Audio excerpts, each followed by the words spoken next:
زنجیریں ڈرامے کی اگلی ایپیسوڈ سیکنڈ لاسٹ ہونے والی ہے، کیونکہ سب کچھ تو کلیئر ہو چکا ہے۔ توڑسم زعفران خان کو مار چکا ہے اور اپنے لوگوں کے سامنے اس کی موت کی وجہ بتائی کہ بندوق صاف کرتے ہوئے گولی چل پڑی۔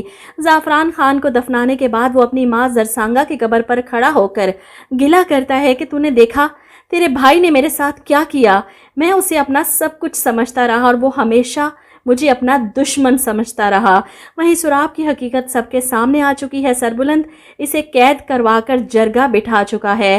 اب اگلی قسط جرگے میں سراب خان پر لگنے والے الزامات ثابت ہوں گے اور پھر اس کی سزا منتخب ہوگی، اور لاسٹ ایپیسوڈ ہوگی توڑسم اور ربیہ کا سامنا اور اس حقیقت کا سامنے آنا کہ ربیہ سربلند کی بیوی ہے۔ تو ڈرامہ تقریباً اپنے اختتام کو پہنچنے والا ہے۔ جیسا کہ اب تک آپ نے دیکھا کہ آج کے ایپیسوڈ میں شیریں نے ایک ایک بات سب کے سامنے کھول کر رکھ دی، اور اب جرگے میں وہ سراب خان کے خلاف گواہی دینے والی ہے۔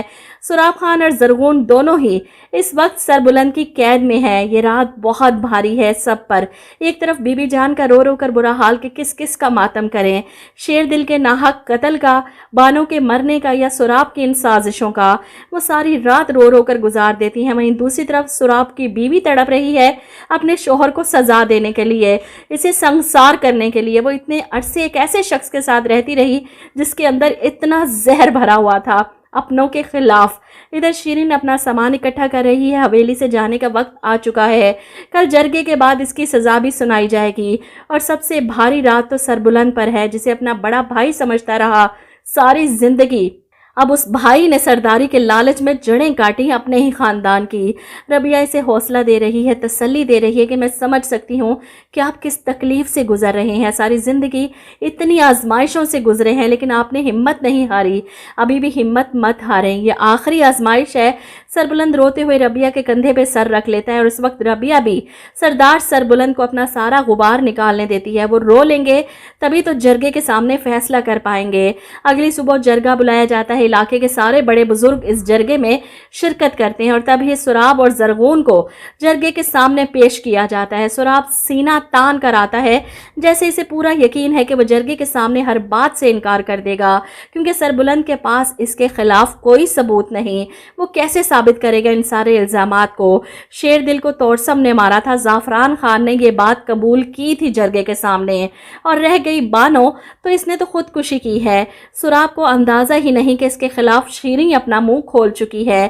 ایسے میں جرگے کے سامنے کھڑے ہو کر سراب اور زرغون اپنی بے گناہی ثابت کرنے کی کوشش کرتے ہیں۔ نفرت اور حقارت سے سراب سربلند کو سرداری کی کرسی پر بیٹھے دیکھتا ہے۔ ایسے میں سربلند شیریں کو جرگے کے سامنے پیش کرتا ہے۔ اسے دیکھ کر سراب چونک جاتا ہے۔